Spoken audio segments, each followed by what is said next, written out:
Rússia está queimando como o inferno.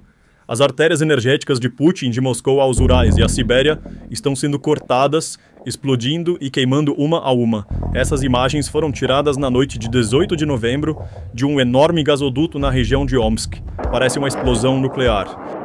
Agora, olhe atentamente para essas imagens. 2 caminhões-tanque carregados com material inflamável tombaram nos trilhos e se transformaram em bolas de fogo. A voz do cidadão russo que grava o incidente treme de pânico e choque. Esses 2 primeiros tanques voaram para cima, entende? Em Kuwait, sim, eles voaram direto para cima. E esses são os restos deles. Na noite de 19 de novembro, a linha ferroviária crítica entre as estações Kardam e Chamar em Perm foi alvo de um ataque. O incêndio foi tão grande que até as equipes de emergência lutaram por horas para controlar as chamas. Fontes de notícias locais relataram nos primeiros minutos que isso poderia ser um ato de sabotagem. A identidade do autor permanece desconhecida. O Kremlin permanece em silêncio, ignorando o incidente. O lado ucraniano também não fez nenhuma declaração até agora. Quem está por trás deste sabotagem não é a principal preocupação do Kremlin. O problema é por que não conseguiram evitá-lo. Mais de 80% do abastecimento logístico da Rússia é transportado por ferrovia. Perm é um ponto de trânsito vital para combustível e suprimentos militares para as frentes ocidentais. A paralisia desta linha não é apenas um atraso, mas um golpe calculado direto em todos os seus planos logísticos. Então, o que está fazendo o FSB encarregado de proteger a infraestrutura mais crítica do país? Eles estão ocupados caçando dissidentes pró-Ocidente e cidadãos comuns que usam uma única palavra anti-guerra nas redes sociais.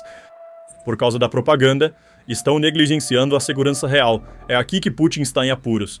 Enquanto constrói um enorme aparato de repressão contra seu próprio povo, a infraestrutura mais crítica do país fica indefesa contra uma ameaça que se infiltra internamente que chamamos de exército fantasma.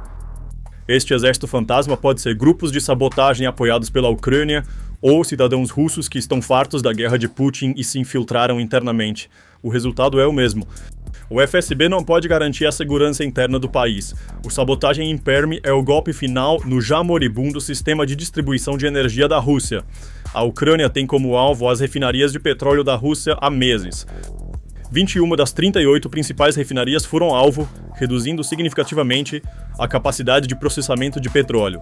De acordo com a inteligência ucraniana, mais de 38% da capacidade de refino de Moscou foi destruída. Este foi um golpe aéreo. Agora, o sabotagem em Perm é um golpe terrestre. Mas esses ataques, na verdade, começaram em novembro. No dia 1º de novembro, a principal diretoria de inteligência da Ucrânia, RUR, desferiu um golpe ainda mais mortal. 3 linhas principais do oleoduto militar de combustível Koltsevoy, de 400 km, considerado o coração do exército russo, foram explodidas na região de Romensk, bem na porta de Moscou.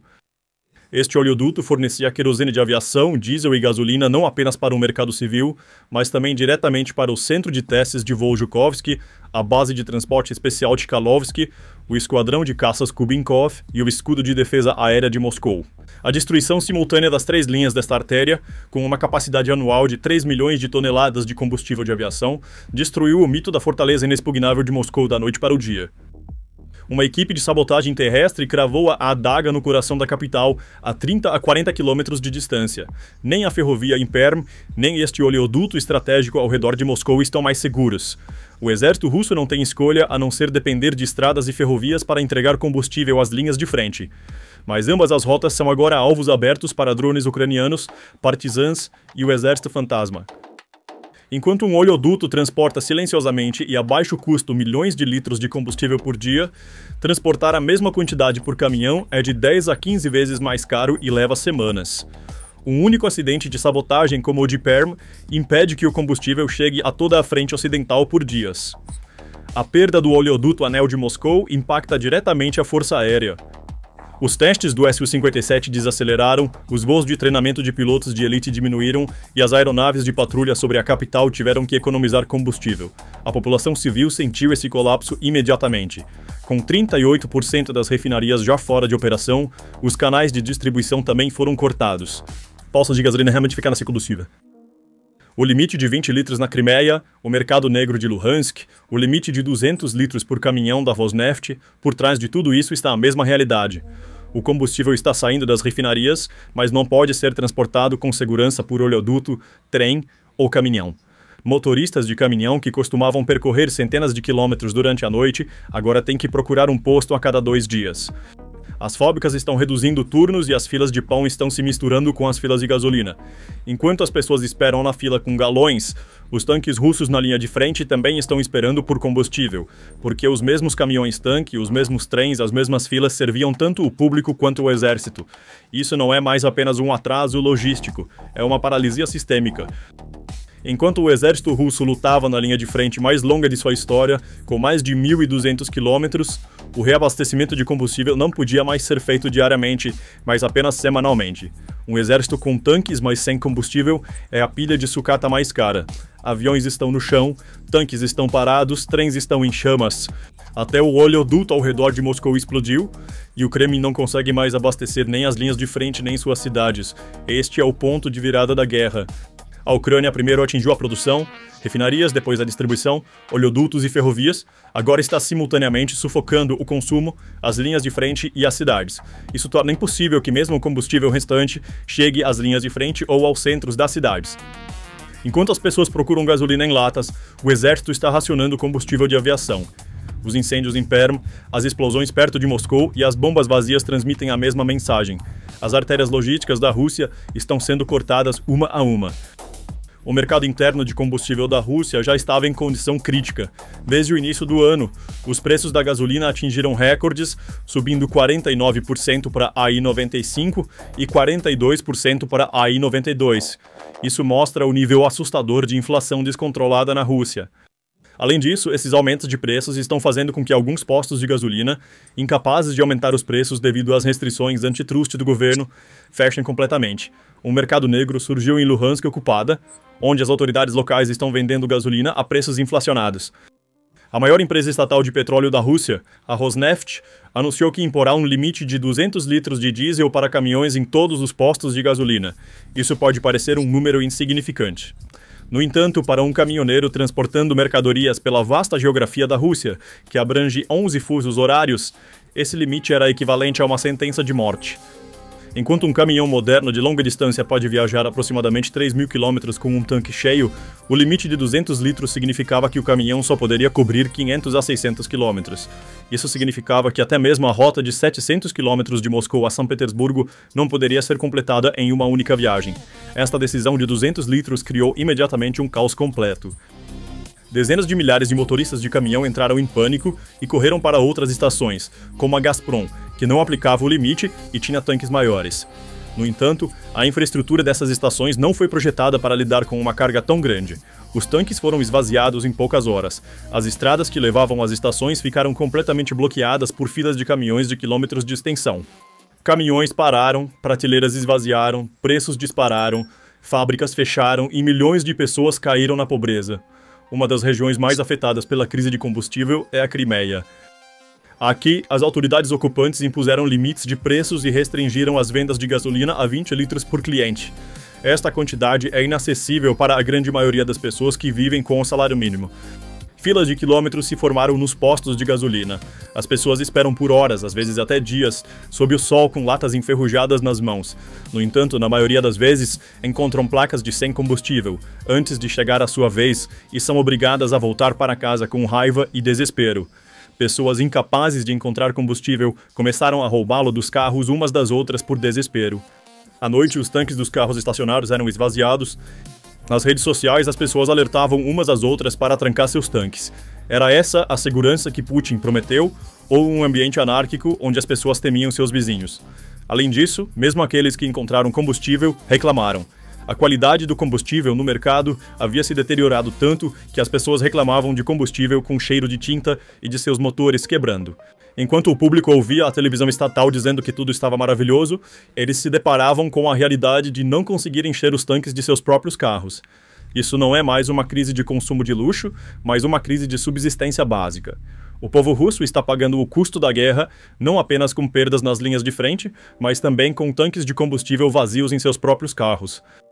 O maior desastre financeiro por trás deste golpe duplo e do aumento dos custos está no próprio planejamento econômico de Putin. Quando a Rússia preparou seu orçamento de guerra para 2025, baseou-se inteiramente em uma suposição. de que o preço médio do petróleo bruto dos Urais permaneceria em torno de $59 por barril. No entanto, em meados de novembro de 2025, esse preço estava sendo negociado em torno de $36 a $37. Isso significa que aproximadamente 33% a 35% das receitas de petróleo esperadas desapareceram de uma só vez. Estamos falando de bilhões de dólares perdidos em um único golpe. A energia é a única tábua de salvação da qual todo o país depende na Rússia. O orçamento de Putin, devido à sua própria arrogância, foi destruído, incapaz de resistir ao mercado global de petróleo. As consequências deste embaraço econômico são ainda mais severas.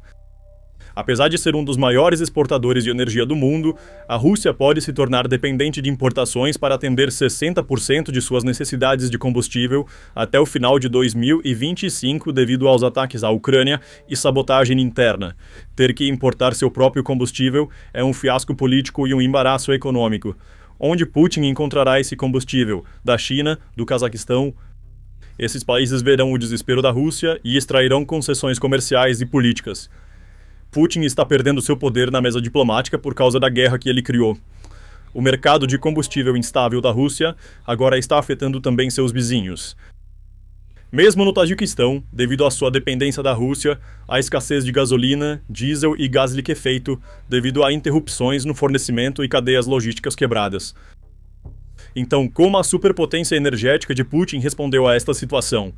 A crise se tornou tão grave que a Rússia, outrora um gigante energético exportando gás e petróleo para o mundo, foi forçada a importar 49 mil toneladas de gasolina por mês de seu vizinho e aliado Belarus para atender à sua própria demanda interna. Este foi um dos momentos em que o povo russo viu a realidade. Enquanto Putin lhes dizia que tomariam Kiev em 3 dias, acabaram implorando a Bielorrússia por gasolina. A consequência mais mortal da crise se reflete nas linhas de frente.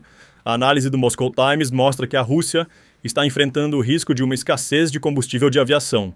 Para aliviar a escassez de combustível, o governo permitiu que as refinarias produzissem diesel de inverno, misturando diesel de verão com querosene. Isso não é uma precaução, mas um truque nascido do desespero. O chefe do maior fornecedor privado de combustível do país alertou explicitamente que essa medida poderia aumentar os preços do combustível de aviação e criar novos riscos para o setor de aviação.